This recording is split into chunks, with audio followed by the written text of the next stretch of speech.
Dzień dobry, cześć, witam Was bardzo serdecznie moi mili widzowie w kolejnej relacji z serii 12 parków. Tym razem bez roweru, ale o rowerze, a właściwie to o trasach rowerowych. A właściwie to o trzech, jakby to powiedzieć, wisienkach na rowerowym torcie Karkonoszy. Północna i południowa strona Karkonoszy to dwie zupełnie odmienne krainy pod każdym względem. Część polska to niezbyt duży wycinek całości pasma. Brak tutaj długich dolin i bocznych grzbietów, a Park Narodowy zajmuje tutaj tylko część terenów. Czeska strona to właśnie długie doliny, boczne grzbiety i dwie rozległe wierzchowiny. Jedna pod Śnieżką, rozpościerająca się od równi pod Śnieżką aż po obłe kopuły Luczni i Studniczni Chory, a druga na zachodzie to rejon źródeł Łaby, Wielkiego Szyszaka i Góry Kotel. Siłą rzeczy więc jest tutaj dróg i bezdroży więcej, ale też i podejście do roweru inne, ale o tym za chwilę. A wracając do owych wierzchowin, żeby na nie wjechać, to najpierw trzeba się trochę namęczyć, albo mieć też solidne wsparcie elektryczne. Tak czy tak, od strony polskiej, pomijając skrajne przełęcze, w rejon głównego grzbietu wjechać możemy tylko z przesieki. No i właśnie w ten sposób docieramy do naszego pierwszego bohatera, do naszej pierwszej wisienki, nie tylko karkonoskiej, gdyż owy podjazd z przesieki, Podgórzyna lub okolic, na przełęcz karkonoską, bo to o nim mowa, jest jednym z najbardziej znanych podjazdów rowerowych w Polsce w ogóle. 6 km pod górę, ponad 600 metrów wspinaczki to wariant minimum od drogi zwanej ulicą Karkonoską w Przesiece. A musicie jeszcze doliczyć też dojazd. No chyba że specjalnie na potrzeby tegoż podjazdu zanoclegujecie gdzieś nieopodal. Brzmi smakowicie? No ja się trochę waham. I dlatego teraz jestem tutaj w trybie, jakby to powiedzieć, pieszego rekonesansu. Rozglądam się po okolicach ciekawskim okiem zarówno turysty piechura, jak i cyklisty rowerzysty. W Przesiece byłem chyba tylko raz, dawno temu, więc o podjeździe na przełęcz karkonoską nie wiem nic. Ale apetyt mam i owszem, tak zwany rosnący w miarę jedzenia. Zaczyna się, no tak czuć, że to taki bajer na początek. Góra chce nas wybadać, trochę wciągnąć w swoje sidła. Nawet jest tu miniaturowy, mikroskopijny zjazd, żeby uśpić naszą czujność. Według mojego GPS-a to jest jakieś około 4 metrów w dół. Ale pamiętajcie, to jest tylko taka zmyłka.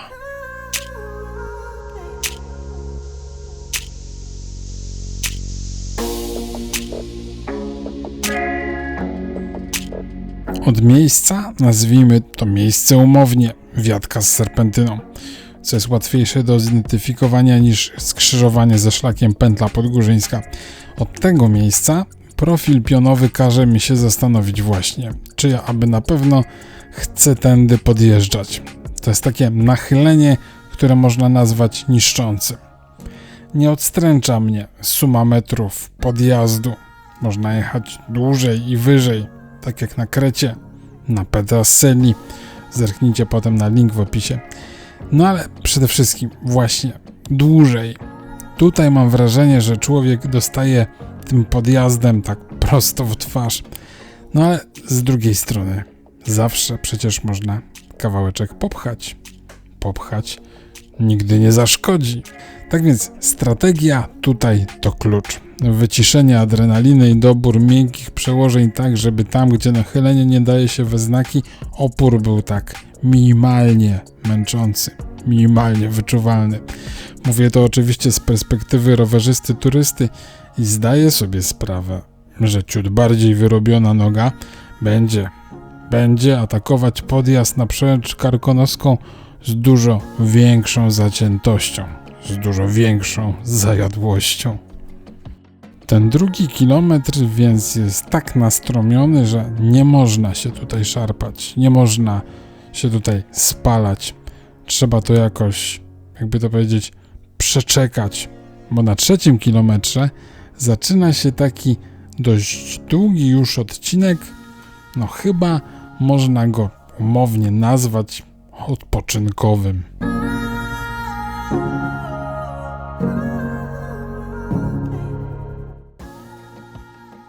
No i na deser oczywiście rzeźnia najstromsza, bo gdzieś od wysokości 1000 metrów nad poziomem morza zaczyna się wyciskanie siódmych potów, które potrwa aż do samej przełęczy.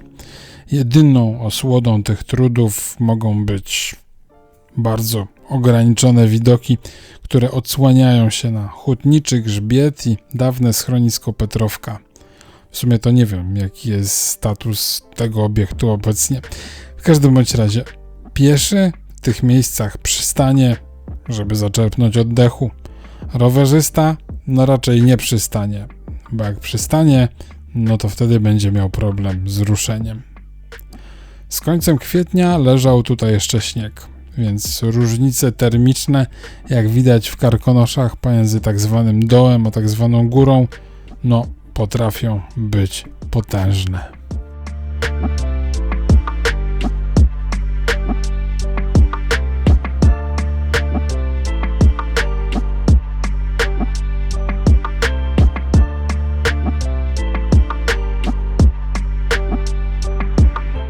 Sama przełęcz karkonoska może być dla kogoś pierwszy raz odwiedzającego tę część Karkonoszy mocno zaskakująca. Tuż za granicą rozpościera się sporych rozmiarów parking wraz z końcowym przystankiem autobusów do Szpindlerowego Młyna. Krajobrazu dopełniają zabudowania hotelu Szpindlerowa Bołda, bo to wbrew pozorom zdecydowanie jest bardziej hotel, a nie schronisko, oraz dawnej strażnicy wojsk ochrony pogranicza oraz schroniska Odrodzenie po polskiej stronie. Tak, to już jest zdecydowanie schronisko w takim jeszcze troszkę zeszłowiecznym klimacie, a poniekąd i standardzie. Za przełamaniem górki znajdziemy jeszcze kilka zabudowań, ale o tym za chwilę. Zatem całość tworzy klimat takiej całkiem rozległej osady wysokogórskiej.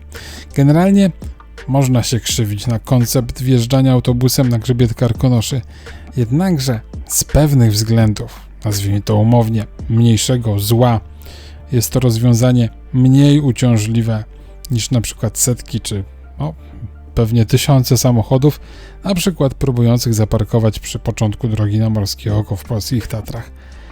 Ale porzućmy te dywagacje komunikacyjne.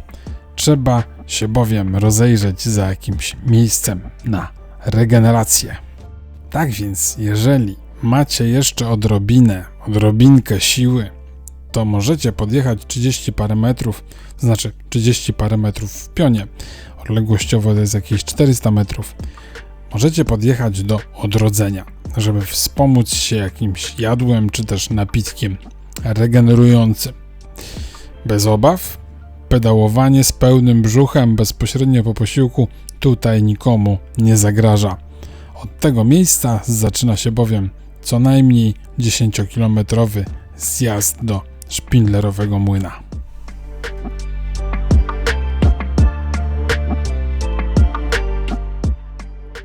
No właśnie, te 10 km w dół to jest właśnie ta druga wisienka na karkonoskim torcie. Po południowej stronie grzbietu asfalt w porównaniu z odcinkiem z przesieki radykalnie zmienia swój charakter, a i jakość też. Tuż po pierwszym zakręcie wjedziemy w dolną część naszej osady na przełęczy.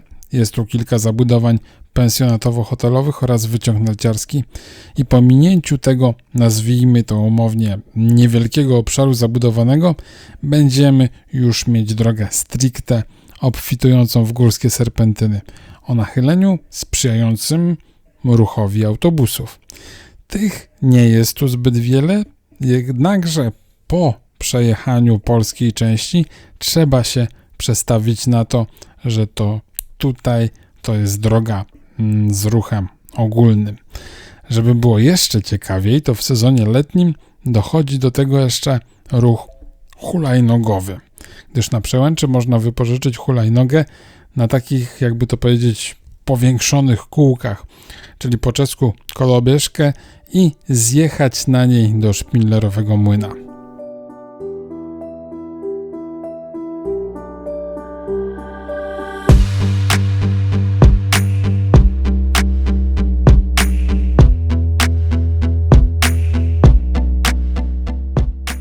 Niech Was też nie zdziwią wielkie przyczepy za niektórymi z autobusów.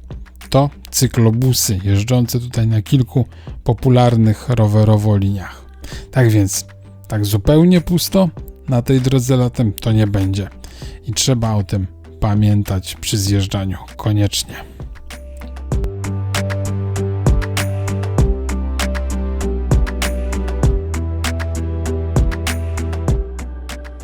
Po ponad 7 kilometrach na skrzyżowaniu z drogą wiodącą w głąb Doliny Białej Łaby możemy zjechać z głównej drogi w prawo na ciąg pieszo-rowerowy, już bez samochodów i autobusów, ale za to ze zwiększoną liczbą spacerowiczów. I wzdłuż Łaby zjechać tuż obok dolnej stacji kolejki linowej na Medvedin, już do samego centrum szpindlerowego młyna. Okolice Szpindla obfitują nie tylko w bogactwo szlaków turystycznych dla pieszych. Jest tutaj też sporo spokojnych, acz nastromionych dróg leśnych ze szlakami rowerowymi. Przy czym warto pamiętać, że ze względu na specyficzny przekrój doliny rzeki Łaby, to najtrudniej jest wyjechać z samej miejscowości. Potem, oczywiście w zależności od szlaku, może być tylko lepiej. Kolejka na Medvedin oferuje dostęp do bardziej turystycznych pętli, a kolejka na przedni Planinę teoretycznie do tras MTB Bike Parku. Teoretycznie, gdyż w związku z rozbudową ośrodka narciarskiego od 2022 roku ten bardzo znany bike park pozostaje niestety zamknięty do odwołania.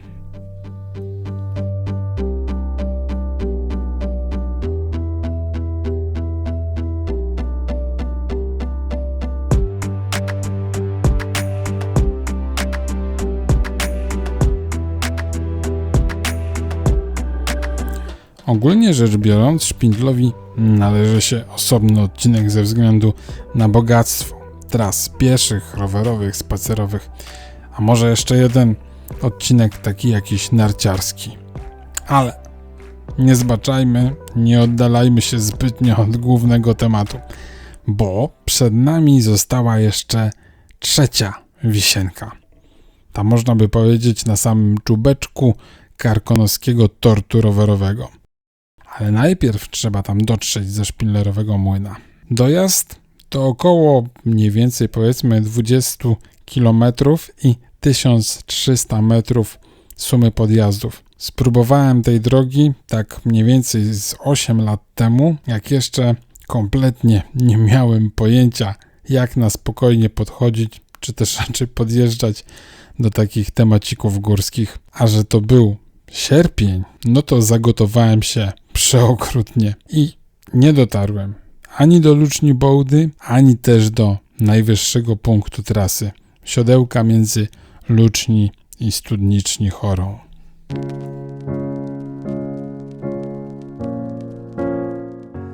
Ale wróćmy do dnia dzisiejszego, do trzeciej wisienki, czyli wysokogórskiego odcinka rowerowego Mozołu, do którego dotrzeć można na dwa sposoby. W wyżej wzmiankowany sposób ze Szpindla, no to jest, tak jak powiedziałem, 20 km. Alternatywnie z Peca pod Śnieżku 600 metrów podjazdu na 5 km, no to wychodzi tak na oko stromiej niż na Przełęcz karkonoską z Przesieki. Wybór należy do Was. Czy krócej, czy dłużej. Obydwie drogi spotykają się w pobliżu schroniska Wyrowka. I od tego właśnie miejsca rozpoczyna się moim zdaniem najciekawsza, chyba można powiedzieć, wysokogórska część drogi rowerowej. Chyba nie zawaham się powiedzieć w tej części Europy. Dlaczego? już opowiadam. Na pograniczu polsko-czeskim i polsko-słowackim mamy do dyspozycji mniej więcej tylko 3 szlaki rowerowe, które przekraczają granicę 1500 metrów nad poziomem morza. Ścieżkę do Zielonego Stawu Kieźmarskiego w Tatrach, ścieżka, albowiem jest to oznaczenie rowerowe towarzyszące po prostu pieszej ścieżce, mocno uczęszczanego szlaku do Zielonego Plesa. Dawno temu zrobiłem o tym relację w górnej części tejże eskapady, więcej tam jest wypychu niż jazdy, tak więc jest to punkt na tej liście mocno naciągany.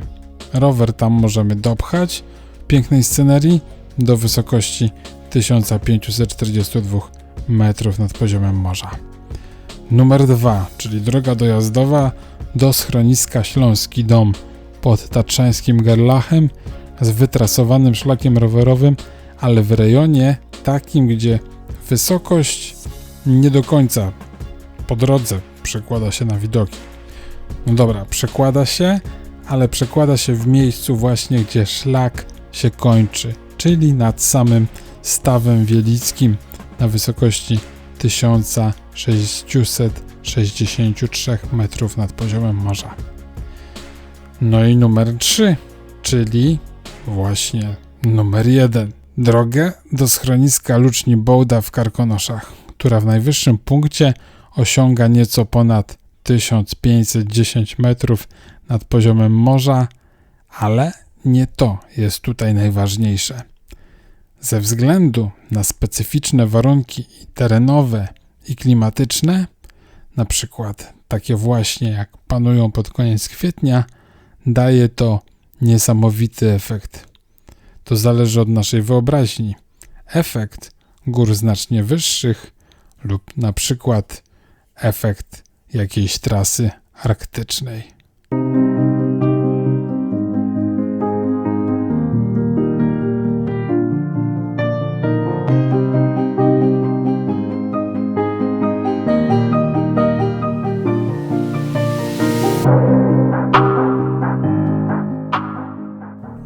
Dobra, przypomniała mi się jeszcze droga na Kralową Cholę w Niżnych Tatrach, która się wspina na 1948 metrów. Co prawda to nie jest pogranicze, ale można chyba to też potraktować jako tę część Europy. Ale nie byłem, wiem, że to chyba asfalt do przekaźnika telewizyjnego, więc chyba jest, że tak powiem, śmiało jezdny. Dajcie znać w komentarzach, proszę, jeśli coś wiecie więcej. Dajcie też znać, jeżeli pominąłem coś z tej listy, pominąłem jakieś rejony z drogami powyżej 1500 metrów w umownie to nazwijmy Europie Środkowej, czyli tak chyba poza Alpami. Ale dość tych rozważań czysto rowerowych, gdyż właśnie wydobywamy się z podjazdu na dość rozległą lub też zaskakująco rozległą wierzchowinę, regularnie pokrytą śniegiem, co może być tym bardziej zaskakujące w kontekście nieopodal znajdującej się Śnieżki prawie już w ogóle bez pokrywy śnieżnej. Dlaczego? Ta duża powierzchnia tutaj charakteryzuje się średnią roczną temperaturą w okolicach 1 stopnia Celsjusza, a pobliski stożkowaty wierzchołek Śnieżki nie jest dużo wyższy. Ma 1603 metry. W porównaniu do obłych kopuł Studniczni i Luczni Chory o wysokościach 1547 i 1557 metrów, te ostatnie dzięki rozległym wierzchowinom, takim akumulującym chłód, tworzą rozleglejszą mikrokrainę klimatyczną niż stożkowa o ograniczonej powierzchni Śnieżka. Dodatkowo średnia temperatura poniżej 0 stopni utrzymuje się tutaj przez 186 dni w roku, a przez 105 dni średnia dobowa spada poniżej -5 stopni Celsjusza. Pokrywa śnieżna zatem potrafi zalegać tutaj ponad 200 dni w roku. I te specyficzne warunki klimatyczne oraz charakterystyczna dla nich roślinność powodują, że często te rejony bywają nazywane, i to nie metaforycznie, karkonoską tundrą.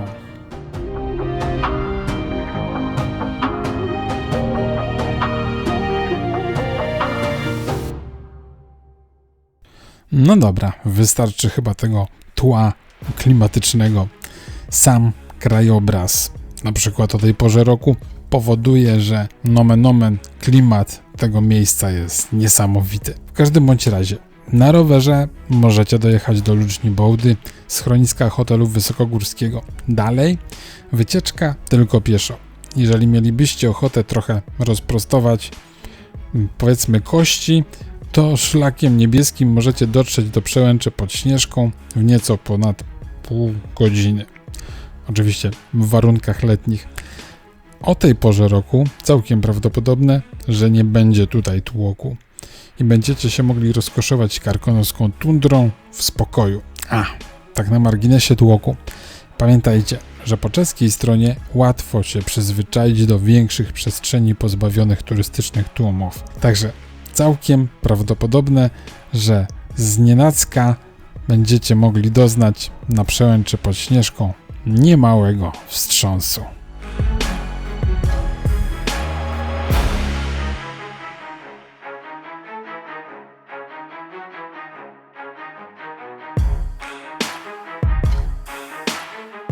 Czy wystarczy już tych wisienek na torcie, jak na jeden raz?